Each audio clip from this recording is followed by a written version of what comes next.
네, 쭉 들어가겠습니다.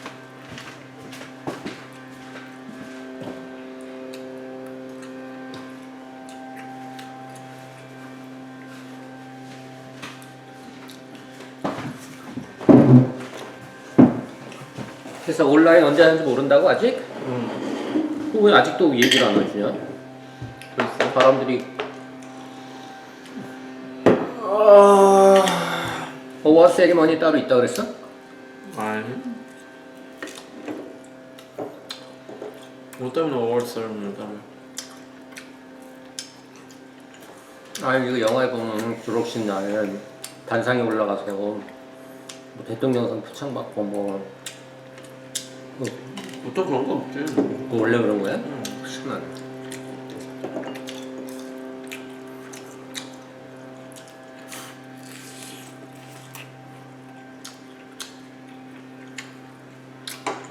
이 고니까 고소하다. 왜 안 먹냐? 먹을 거야.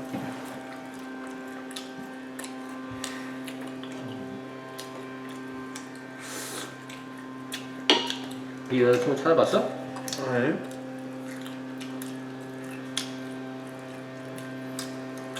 별 성의가 없냐? 나중에 같이 보면 되니까. 서프라이즈거든. 이열도 어느 정도에. 걔 안 받았어? 아니 안 맞지. 왜? 스타일로 돼 있는 거거든. Last name이 X니까. 아, later time range로 가는 거야. 그럼 이때 점수를 따는 건 네가 빨리빨리 찾아봐가지고 너 이쁘게 나왔더라 이렇게 탁 아니 스포일 하지 말라 그랬어. 이쁘게만 나왔더라 그 말이 무슨 스포이냐? 그 얘기는 하지 말고. 이 친구들한테 졸업식 언제냐고 물어볼게. 혹시 나만 모르고 있는 걸 수도 있으니까. 야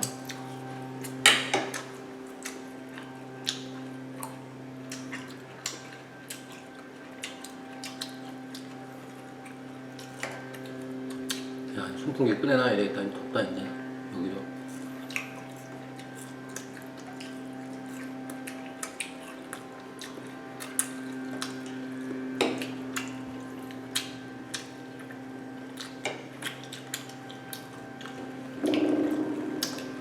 어제 누나한테 뭐 연락 왔냐?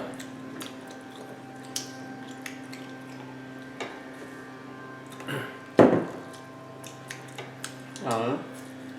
나 생일 축하한다고 했어. 뭐 한다고? 생일 축하한다고. 그러니까 거기 뭐 답변이 왔냐고. 내가 오야 고맙다 호호. 학교 갑자기 나가서 바빠 뒤짐 흑흑. 뭐라고? 학교 갔다고? 오로일날도? 학교 갑자기 나가서 바빠 뒤짐 흑흑. 아 이제 정상적으로 나가나 봐 거기는.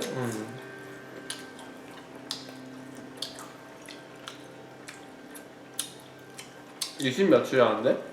뭐가? 졸업식? 졸업식? 너만 모르냐? 그런 거 같아.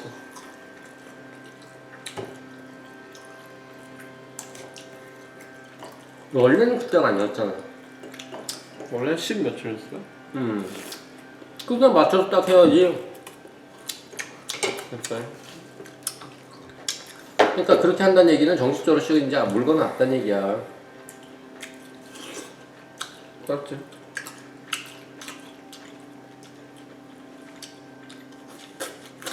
원래 모자 던지기 하냐? 그럼 집에서 하라고 했는지? 뭐 온라인 던지라고 하는 거 아니야? 그러니까 학교 와서 그 교복 타가라고 그러는 거 아니야? 졸업식복? 그렇지 학교 가서 졸업식 가져간대 나중에. 오늘처럼. 그래? 그거 입고 올라 집에서 하라는 얘기지? 응. 친구들과 모여서 하면 되겠다. 그렇지. 몇 명이서 모여서 하면 뭐 서로 혼자 하면 너무 뻘쭘하잖아 축하를. 친구들 모여서 해. 그거 보니까 프롬도 하는 애들 있는 것 같던데 어떻게? 2명이서. 그러니까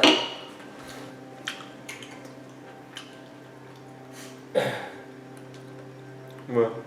아니 저거 제초하고 나면 이제 풀 이게 재치기 하는 나는 거지. 풀 먼지 이런 거 들어가요. 마스크 끼고 했어? 끼고 할 때도 있고 안 끼고 할 때도 있고. 당연히 끼고 해야지. 뭐 얼마나 더러운데. 그래서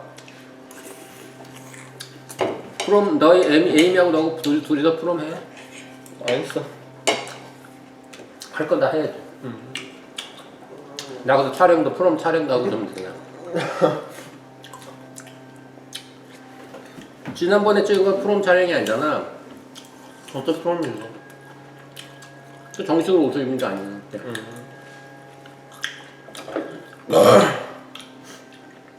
정식으로 옷을 입고 찍어야지.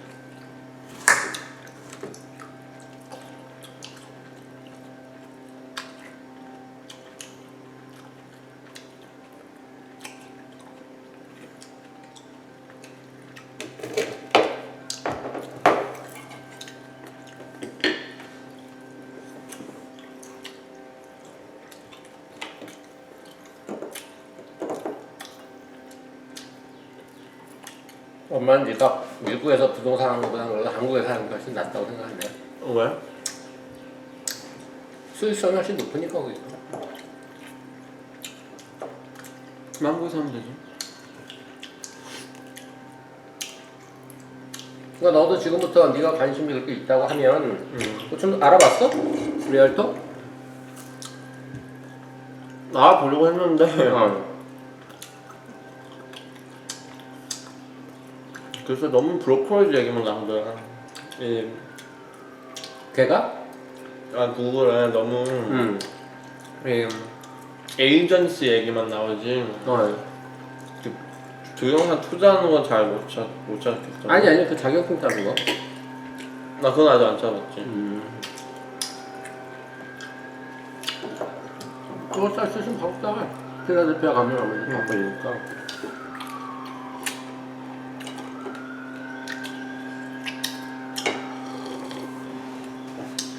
그래서 지금부터 관심을 가지고 계속 공부해서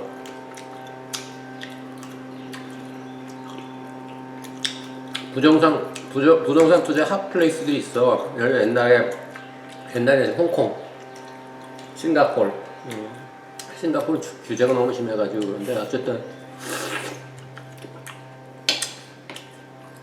홍콩이나 싱가포르, 뭐 한국, 미국도 있지. 맨하탄이나 뭐 LA나 이런 데는 대도시 지역에는. 근데 실패도 많이 하지. 왜냐면 워낙 유지비도 많이 들고 세금도 많이 들고 막 하니까. 일본 애들이 그 부동산만 하면 돈 버는 줄 알고 70년대, 80년대, 70년대지, 80년대 넘어 들어와서는 약간 좀 기울기 시작했는데 벌써 어쨌든 70년, 80년대 세계 모든 돈이 다 일본으로 가고 있었어. 돈이 너무 많은 거야 일본이. 왜 그러냐면 자동차를 그렇게 잘 만들지,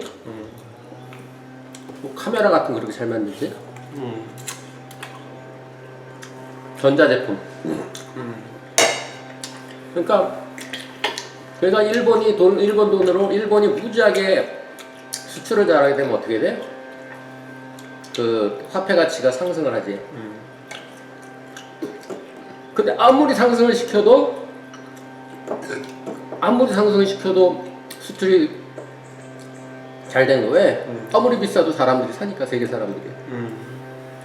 그래서 걔들이 야 우리가 언제까지 이렇게 잘 살 수는 없고 또 이 돈을 어떻게 하지 하다가 그걸로 미국의 부동산하고 미국의 회사들을 무지하게 사재 낀 거야.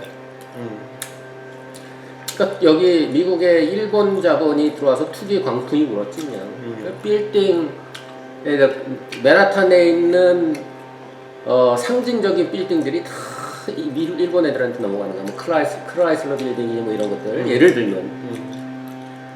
그러다가 이게 미국 그 부동산 경기가 팍 폭락을 해버린 거야. 2008년에? 그 전에도 그 현상은 그 전에는 폭락하지 아니지 않았어? 있었어. 이게 1900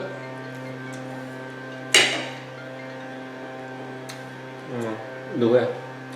여자친구인데 아빠는 6년 전부터. 그래서 뭐 2008년에 그때 말고 그때는 여기 내부적인 동인이고 그 전에 이미 1990년대 뭐 찾아보면 너 그 머니 월에 나올 텐데 안 나와 그거? 그 내용? 거기에 컨스피러시 티어리는 부동산 가격을 엄청 올려서 일본 애들 다 들어간 다음에 인위적으로 팍 부동산 경기를 폭락을 시켰다는 거야. 그것보다는 그 중국 주식 시장에 오르는 거에 대해서 옵션을 이렇게 줘가지고 모든 사람들이 그 카우 옵션 했다가 다 끝나고 그런 이제 거예요. 그게 그 전에 이제 일본이 한번 그렇게 당한 거고 그 다음에는 이제 중국으로 넘어온 거야 세계 경제 무대가. 어쨌든 그래서 부동산 경기가 폭락을 했고 일본 애들이 쓴맛을 봤지 그때 한번. 엄청 빌딩들 엄청 다 샀다가 나중에 싸게 도로내놓고. 근데 그때 산 회사들이 아직도 다 일본 꽤 많아. 그때 부동산 가치가 왜 갑자기 막 내리고 그랬어? 그래서 컨스피러시 인위적으로 막 내렸다고. 이제. 어떤 식으로? 뭐 이런 거 예를 들어 금리를 확 올려버린다든가 또 화폐량을 확 줄여버린다든가 그 부동산에 대한 세금을 올린다든가 여러 가지 방향을 쓸 수가 있거든 정부가 정책을. 그리고 가장 중요한 거는 그래서 은행 대출을 규제해버려. 그러니까 대출 아무리 돈이 많아도 대출 좀 끼고 사야 되니까. 그래서 대출을 규제하고 대출 회수해버리고 막 그 부동산 뭐 이 진흥할 때는 여러 가지 텍스 브레이크를 주는데 그것도 다 이제 애널라이즈 시켜버리고 막 그렇게 나면은 그렇게 해버리면은 부동산 경기가 죽지. 근데 그게 뭐 일본 자본을 그렇게 해서 홀라당 해먹으려고 그랬다는 컨스피러시 티어리도 있긴 한데 그거는 뭐 정확히 알 수가 없는 거지. 실제로 그런 건지. 그럼 한국도 비슷한 처지 나는 거 아니야? 세금 자꾸 올린다면서. 한국은 뭐 케이스가 많이 다르지만 우리는 부동산 가격이 너무나 많이 오르고 부동산 가격이 오를 수밖에 없는 거는 좁은 땅에 너무나 많이 살면서 상당히 저 산업이 자체로 이렇게 계속 미국처럼 사업을 해가지고 돈 벌고 계속 회사를 만들고 하는 그런 역동성이 없는 거야. 한국은 그냥 있는 재벌놈들이 다 해먹는 거야. 회사 설립해가지고. 그러니까 돈을 갖고 있어도 돈을 가지고 사업할 게 없는 거야. 그러니까 자꾸 부동산을 사는 거지 사람들이. 부동산 사가지고 월세 받고 전세 받고. 이게 주식 시장하고 뭐 기업이 크고 이래야 되는데 우리나라 시장은 그렇지가 않거든.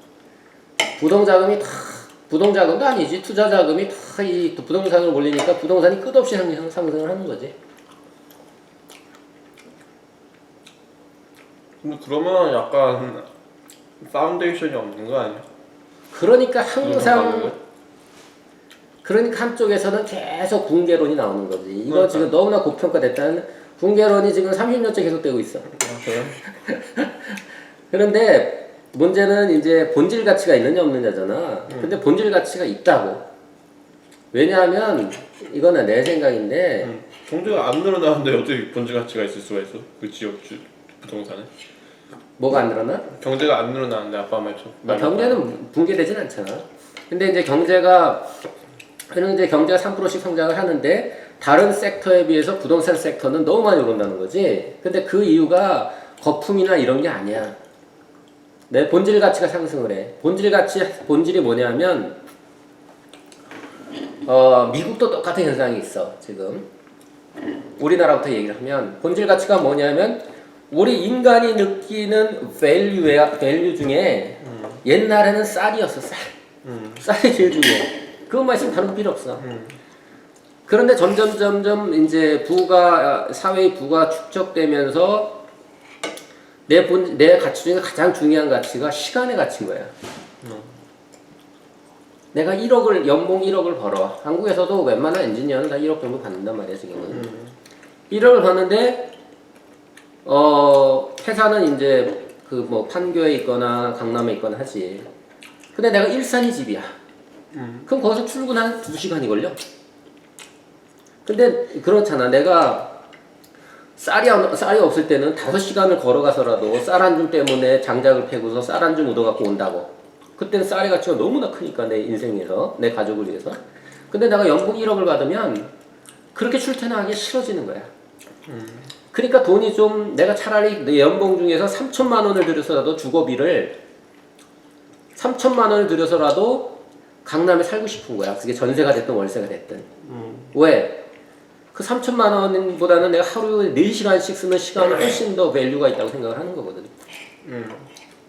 바로 그거야. 이동 시간이 이 사람들의 부가 상당히 풍요로워지면서는 시간의 밸류가 사람들한테 절대적인 돈의 밸류보다 상대적으로 더 커진 거지. 그러니까 옛날에는 좀 멀어도 출퇴근을 했는데 이제는 싫은 거야. 가까운 게 최고야. 가까운 게. 너는 지금 한 번도 네 일생에 멀리서 뭘 해본 적이 없잖아. 근데 멀어지면 인생이 피곤해. 그래서 미국도 어떤 현상이 일어나냐면 내가 한번 얘기했을 거야. 남자놈이 광고에서 나오는 얘기인데 남자놈이 여자를 사겨. 원나잇을 해. 그 다음에 막 괴로워하다가 야 나 절대로 난 롱 스탠딩 릴레이션십은 안 할 거야. 그게 옛날 우리 때 유행했던 여피 알아? 여피죠? Young Urban Professional. 너 같은 놈들이지 이제. 그게 테크노크래시 엄청 생긴 거지. 이제 80년대 90년대 엔지니어링이 이제 커지면서 그 여피족들은 원나잇 스탠드하고 여러 여자 사귀고 뭐 이 롱 스탠딩 롱 라스팅 릴레이션십은 그거 구려 이렇게 한 거야. 그래서 하룻밤 어떻게 만나서 자고 나서 이제 여자 다시 안 만날 거야 했는데 이제 사귀게 됐어. 사귀었지만 난 결혼은 안 할 거야. 결혼을 안 하는 게 뭔가 힙하잖아, 핫하잖아. 근데 결혼을 했어. 또 어쩔 수 없이. 이게 네 꼴을 몰라 의미하고 이런. 나 결혼은 안 할 거야. 결혼을 했어. 근데 결혼을 했는데 애는 안 낳을 거야 했어. 근데 애를 하나를 낳았어. 근데 애를 하나 낳아도 나 절대로 둘은 안 낳을 거야 했는데 결국 둘을 낳았어. 그래. 그런 다음에 그래서 그때보다 주거 형태가 도심의 원룸에서 아파트로 갔다가 애가 생기고 하니까 서브우번에 이런 단독주택에 가서 정원 있고 이런 데서 사는 거야. 그때 그 광고 뭐에 대한 광고겠냐? 몰기지 광고 아닐까? 그게 집에 이게 필요하다는 그런 크라이슬러 패밀리카에 대한 광고였어. 그게 뭔데? 크라이슬러 패밀리카 그러니까 이렇게 패밀리카. 밴 같은 거. 왜냐면 얘가 젊었을 때 그때 막 스포츠카 혼자 2인승 막 타고 다니고 그러다가 점점점 차가 바뀌면서 나중에는 그냥 시댄도 아니고 패밀리카로 바뀐 거야. 그게 그 광고가 나타내는 거 그게 80년, 90년대, 2000년대 초반까지의 보편적인 라이프 스타일이었던 거지 젊은이들의. 결혼 안 할 거야 하다가 결혼하고 애 낳고 결국은 외곽에 나와가지고 이런 집에 살면서 여기서 시내 출퇴근을 해. 근데 내가 하려는 얘기는 뭐냐면 그 트렌드가 이제 바뀌진 않지만 그게 절대적인 건 아니야. 왜? 옛날에는 그래서 도시에는 흑인들만 있고 도심이 완전히 공동화되고 밤에는 완전 유령 도시나 범죄 도시가 돼버렸는데 지금은 여기서 내가 아틀란타 시내 출퇴근하라고 하면 못해. 아침에 1시간 반 걸리고 올 때 2시간 걸리고 요 짧은 거리를. 근데 얘들도 월급을 많이 받으면 진짜 그 제가 아까우니까 어떻게 되냐? 도심에 고급 맨션이 들어서는 거지. 그 도심이 막 개발되는 거야. 미국도. 왜? 시간 가치가 그만큼 커진 거지. 이 사람들한테 우리의 보통 생활 수준이 높아지면서. 그러니까 한국은 그 경제 자체가 물론 붕괴가 되면 당연히 동반 하락을 하겠지만 그 핵심 지역 강남이나 이런 지역의 핵심 가치, 물론 강남은 이제 교육 문제가 있기 때문에 또 학교들이 있기 때문에 또 학원이 있기 때문에 그 가치가 있지만 본질적으로 중요한 거는 뭐 그것도 그게 굉장히 큰 것 중에 하나. 본질적으로 중요한 건 거리야. 거리가 멀면 피곤하거든 현대인은. 아니 근데 그런 거는 약간 부동산 전체 마켓의 파운데이션이라기보다는 그냥 당연히 그 부동산 중심지는 이제 경제 에피센터에 가까워야지 돈이 비싼 건 당연히 맞지. 근데 그런 것보다는 이미 이 한국 부동산에 특정한 디맨드가 있고 서플라이가 있는데 거기서 뭐 한국 경제 발전을 전혀 안 한다 그러면 당연히 가격은 안 오르지 않을까? 당연히 안 오르지. 근데 경제 발전을 안 할 수는 없어. 한국 같은 사회가 경제 발전이 안 된다 그러면은 바로 경제 위기가 오지 한국 같은 데는. 왜냐하면 걔들은 가만히 있어 자급자족한 사회가 아니기 때문에 계속 성장하지 않으면 그대로 있는 게 아니라 성장하지 않으면 붕괴되는 사회 구조야 구조 자체가. 그런데 너가 말할 때 에피센터만 우린 좀 관심이 있어. 왜냐면은 한반도 전체도 수없이 많은 집들이 있지만 시골의 집들은 관심이 없는 거야. 물론 거기도 오를 수가 있고 특정 지역이 개발되면 서울보다 더 많이 오를 수가 있지. 이거 배수는 퍼센테이지는.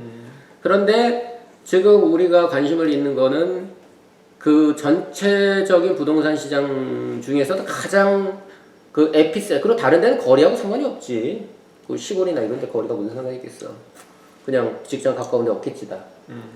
예, 서울이기 때문에 메트로폴리탄이기 때문에 그런 문제가 생기는 거야. 아틀란타도 그렇고 여기도 그렇고 여기도 우리가 여기서 북으로 갈수록 집값이 이론적으로 싸. 왜? 도심에서 멀어지거든. 그러니까 여기보단 좀 더 안쪽이 더 비싸지. 근데 안쪽은 이 주거 환경이 안 좋은 데가 있지. 뭐 가난한 동네라든가 너무나 낡은 동네라든가. 여기는 다시 신도시거든 일종의. 새로 개발 2006년에 2006년? 1996년 이때 이제 개발된 동네니까 이 동네가 아무것도 없다가.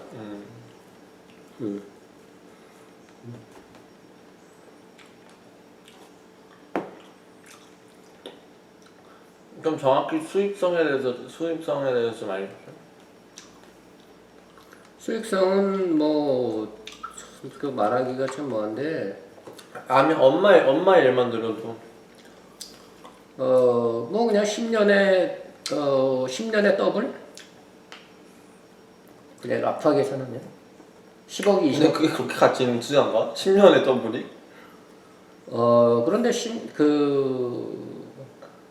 10년에 더블이 아니고 그거는 이제 아주 그냥 아주 로우하게 갈 때 하는 로우하게 갈 때 하는 거고 10년에 좀 그거는 더블일 경우가 많아. 근데 왜냐면 5천만 원 투자해가지고 10년에 1억밖에 안 될 거면은 차라리 뭐 다른 데 하는 게 낫지 않아?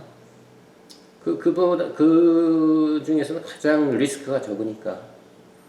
그리고 10년에 더블이라는 게 이게 참 우리 전세제도에 그 헷갈리는 건데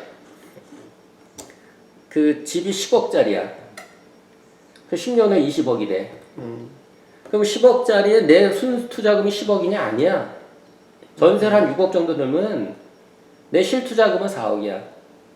그럼 그 집의 가치는 2배일 때였지만 내 실투자비에 비해서는 난 4억을 넣었는데 그게 20억이 되고 20억이 된 것 중에서 6억을 빼면 14억.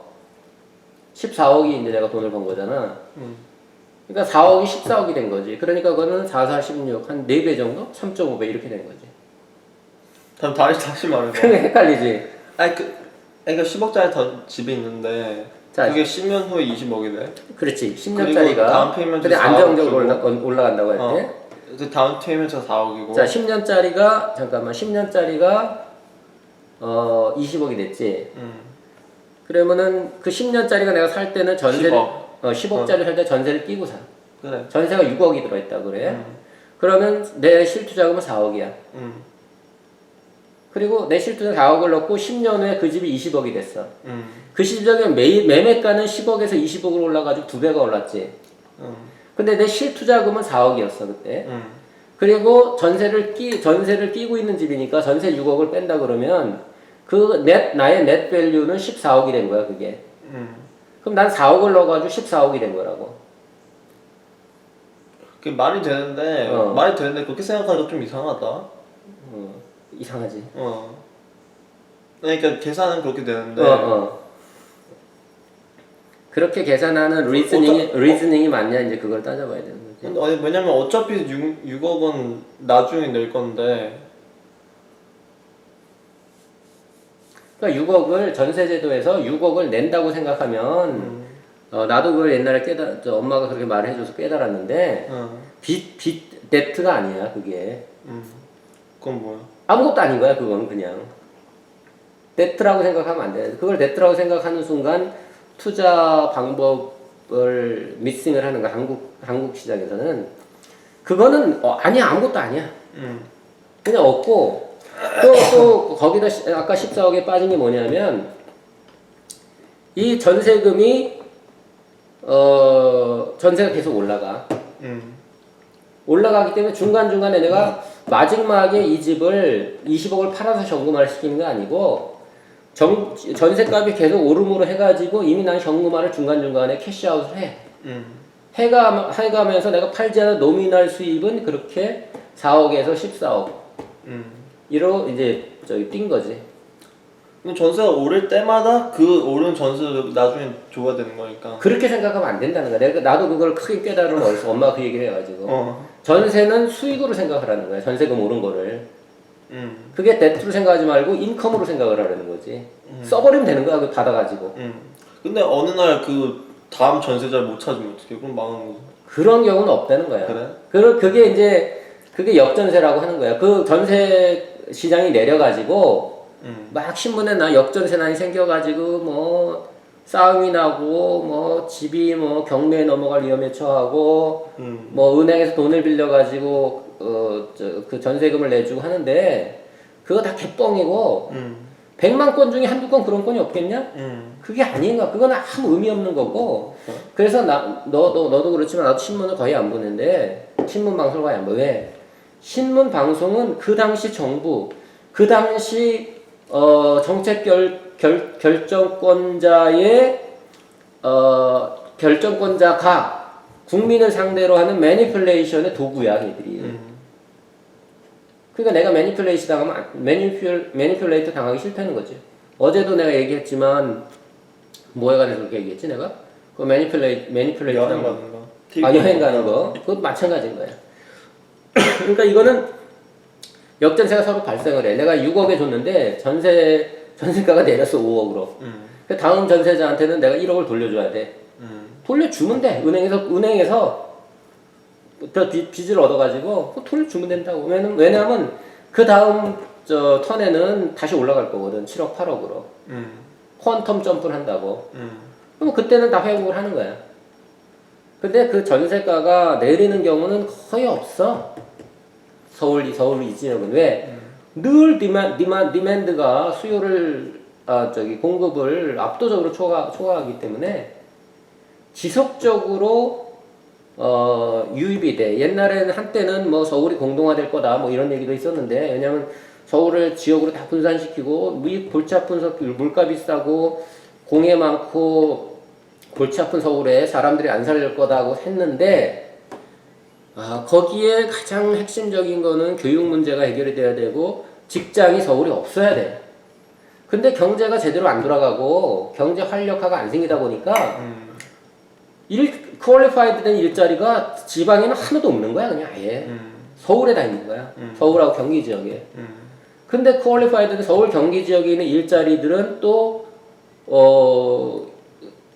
그 연봉이 굉장히 높은 일자리들이야. 최소한 1억 이상씩. 그러다 보니까 그 수요가 계속 지속적으로 있는 거, 유입이 된 거지. 그러니까 공동화도 안 되고 집값만 오르고 이런 현상이 발생한 거지.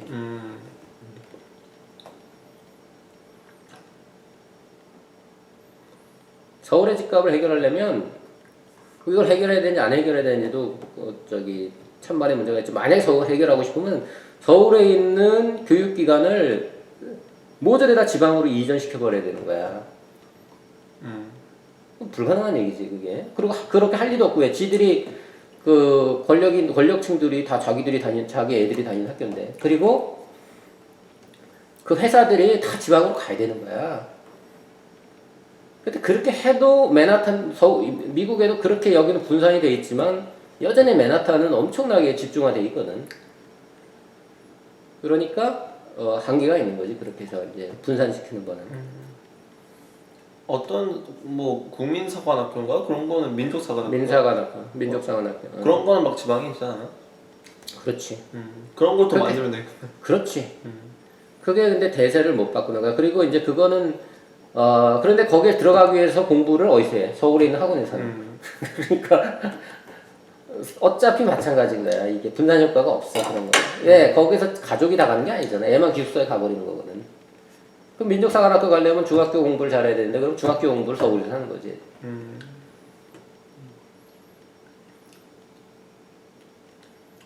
이제 교육하고 이제 직장 문제가 크지. 왜냐하면은 지금 한국은 사립학교가 본질적으로 거의 이제 거의 금지된 상태거든.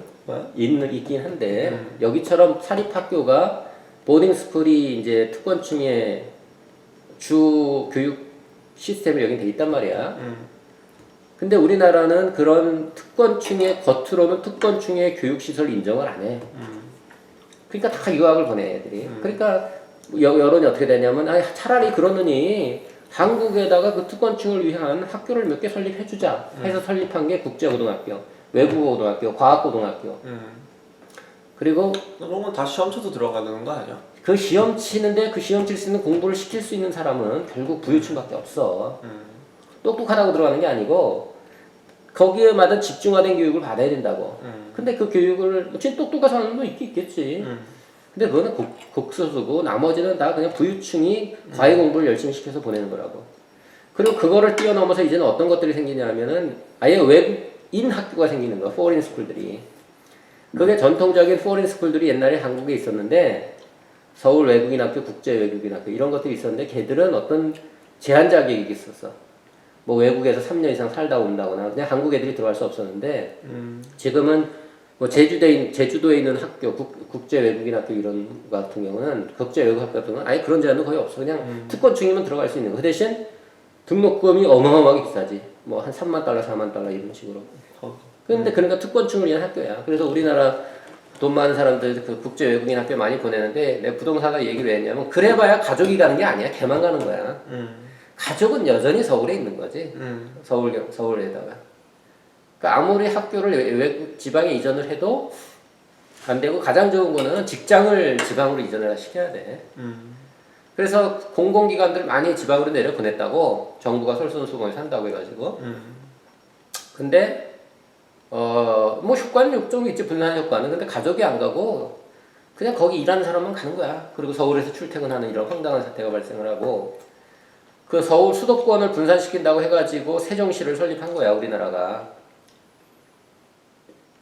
세종시를 본다. 세종시리 거기에